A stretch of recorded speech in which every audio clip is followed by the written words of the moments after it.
¿Existió realmente el último emperador? No me refiero al de la película de Bertolucci. De Puyi, del último emperador de China, si queréis, podemos hablar en otro capítulo de este canal. Me refiero al último emperador romano de Occidente, Rómulo Augustulo.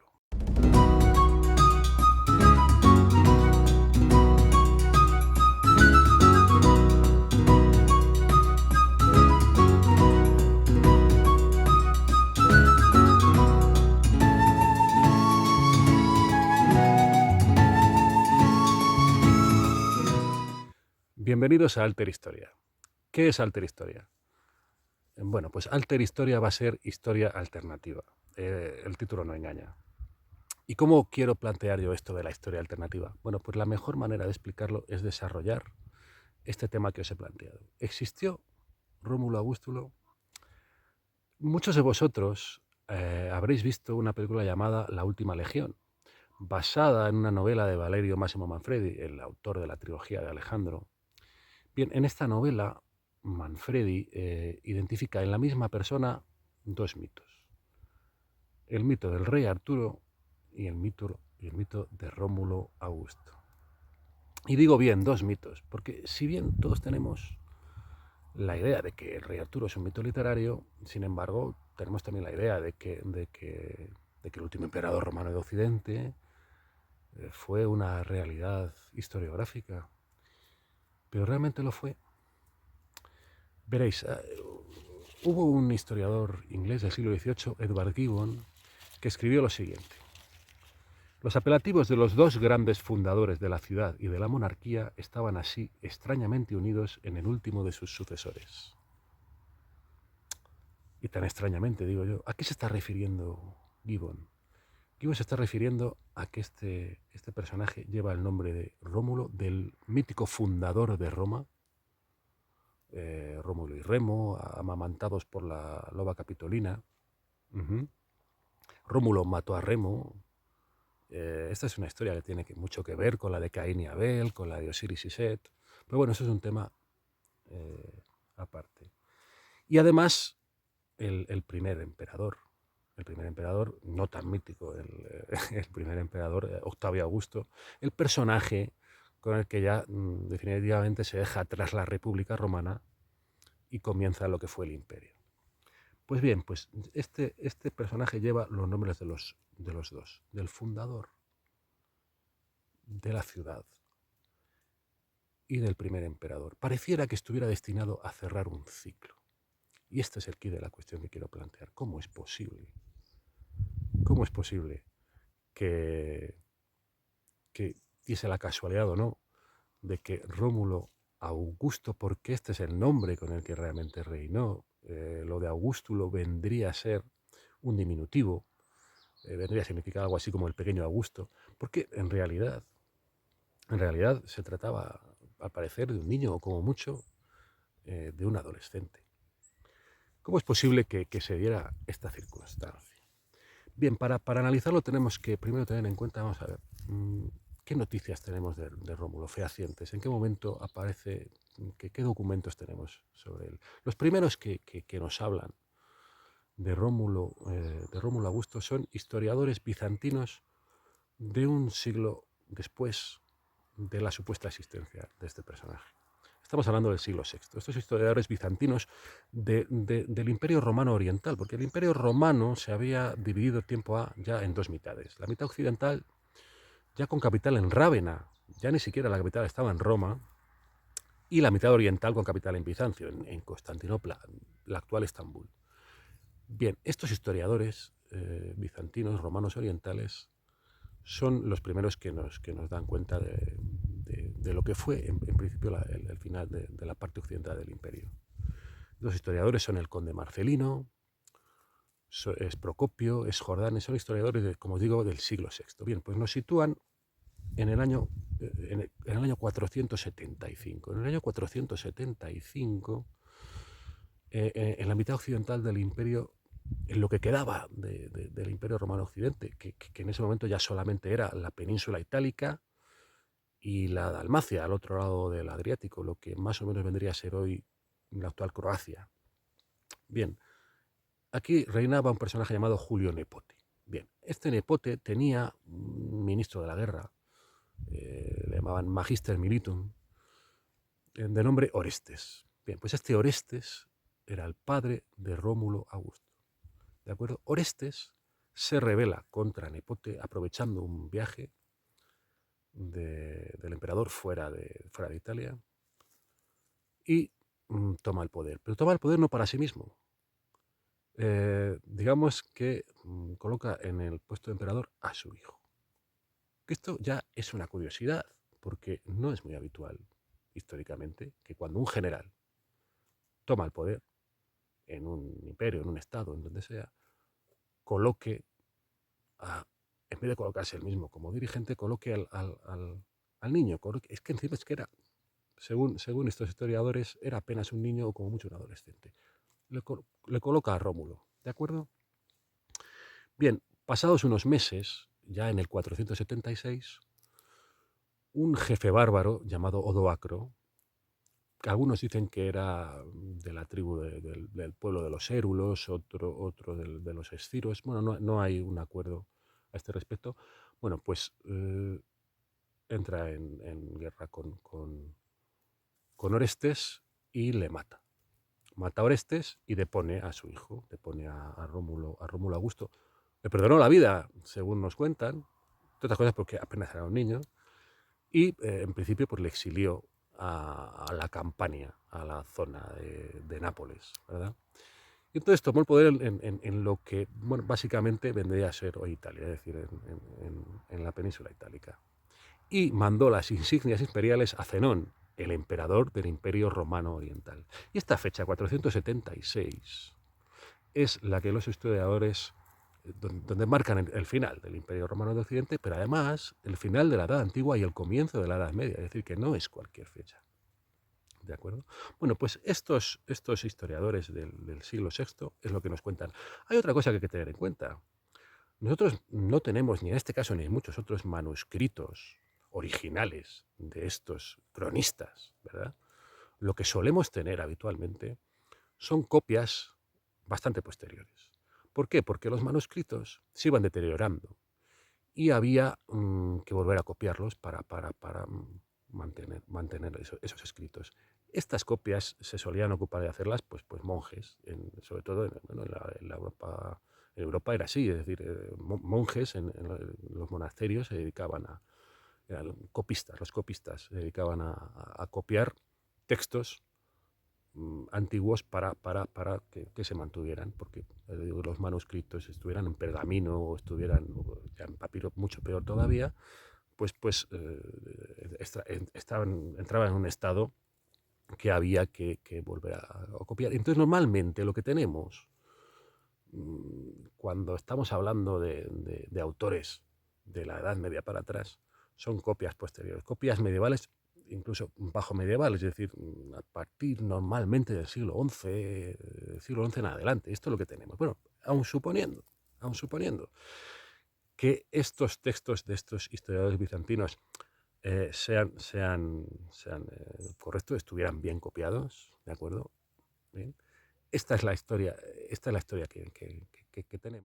Esto es lo que tenemos, los relatos de estos historiadores bizantinos y unas pocas monedas en las que aparece la efigie de Romulus Augustus. Estas monedas, estos sólidos, que era el nombre de la moneda que se usaba entonces, sólido es una palabra de la que luego ha derivado la palabra sueldo e incluso la palabra soldado. Bien, estos sólidos, yo he estado rastreando la ubicación de estas monedas.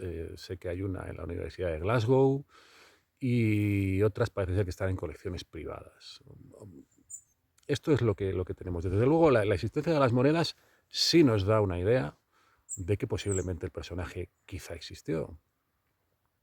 Aunque bueno, habría que analizarlas, a mí me encantaría analizarlas. Pero esta historia, pues para mí, tiene una serie... Bueno, el principal problema que tiene es eso. ¿Cómo es posible que se diera esta circunstancia? Para mí hay tres posibles explicaciones. La primera es la pura casualidad. Es decir, que realmente pues tuviera que ser así, que el último emperador llevara el nombre del primero y llevara el nombre del fundador de Roma. ¿De acuerdo? La segunda es que este chico estuviera destinado a ser el último. Es decir, que cuando se le eleva al trono imperial, ya supieran que iba a ser el último y le pusieran ese nombre para cerrar un ciclo, para hacer esa especie de ritual de cierre de ciclo. ¿De acuerdo? Y la tercera es que esto fuera una creación de estos historiadores bizantinos. De estos historiadores bizantinos o de los copistas posteriores, vaya usted a saber. ¿De acuerdo?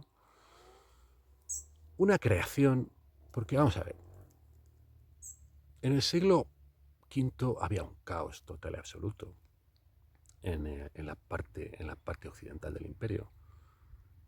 Entonces, yo me figuro que ya en el siglo VI los bizantinos evidentemente sabían que la parte occidental había desaparecido, pero a lo mejor no sabían exactamente cuándo, ni cómo, ni en qué circunstancias. ¿De acuerdo? No sabían cuál había sido la sucesión de acontecimientos. Entonces, quizá se me ocurre que pudieran haber creado una historia para darle un final digno al Imperio Romano Occidental. Un final digno, cerrando un ciclo. Y quizá el nombre de Rómulo, Augusto, pues estuviera dentro de eso, de la creación de ese final digno. Estas son las posibilidades que yo planteo. Pero es que este tema de Rómulo Augusto no queda aquí, es que ha tenido consecuencias posteriores en muchos aspectos. Uno es el del papado. Vamos a ver, no sé si conoceréis, os sonará el tema de las profecías de Malaquías. Malaquías fue un monje irlandés del siglo XII, ¿verdad?, que habría escrito una serie de profecías de los papas. Estas profecías que realmente fueron publicadas en 1595 y no hay noticia anterior de ellas. Es decir, que tampoco sabemos si realmente son de este monje irlandés o son de alguien del siglo XVI. En estas profecías lo que se hace es anexar a cada papa, desde la época en la que vivió Malaquías, desde Celestino II, desde Celestino II, que estuvo en el papado desde el 1143, ahí llegó. Es decir, desde esa fecha, desde 1143, todos los papas se les anexa una frase, un lema, que identifica a cada uno de ellos. Estas frases son bastante crípticas, son del tipo de la grandeza del monte, del custodio de la oca, el fruto de Júpiter agradará, del trabajo del sol. Es decir, son frases que, bueno, muchos interpretadores posteriores, pues hay quien las relaciona con circunstancias concretas del pontificado de ese personaje. Otros hablan de que tiene que ver, en algunos casos, con el escudo de armas que tenía, otros del origen que tenía, dónde había nacido, de la procedencia, etcétera, etcétera. Bien. Estas profecías, desde 1143 en adelante, no acaban en 1595, que es cuando se publica realmente estas profecías, sino que van adelante en el futuro hasta la época actual. El último papa que aparece en estas profecías, Pedro el Romano, y aquí es donde vamos al tema de Pedro como el primero, el último también sería llamado Pedro. Según muchos interpretadores, vendría a ser el actual, el Papa Francisco, Jorge Bergoglio, ¿verdad? No está muy claro, porque en realidad luego ha habido antipapas, ha habido momentos en la Iglesia de mucha movidita, ¿verdad? Y entonces, bueno, pues no sabemos, pero digamos que la mayor parte de la gente, de los que han interpretado las profecías de Malaquías, consideran que el último, Pedro el Romano, sería el papa actual, ¿de acuerdo? Bueno, pues de Pedro el Romano, del último papa con el que acaban las profecías, dice Malaquías, o el personaje del siglo XVI que realmente escribirá esto, lo siguiente. Lo voy a citar literalmente porque merece la pena. La traducción del latín vendría a ser esta. En persecución extrema, en la Santa Iglesia Romana reinará Pedro el Romano, quien apacentará a su rebaño entre muchas tribulaciones. tras lo cual la ciudad de las 7 colinas será destruida y el juez terrible juzgará a su pueblo. Fin.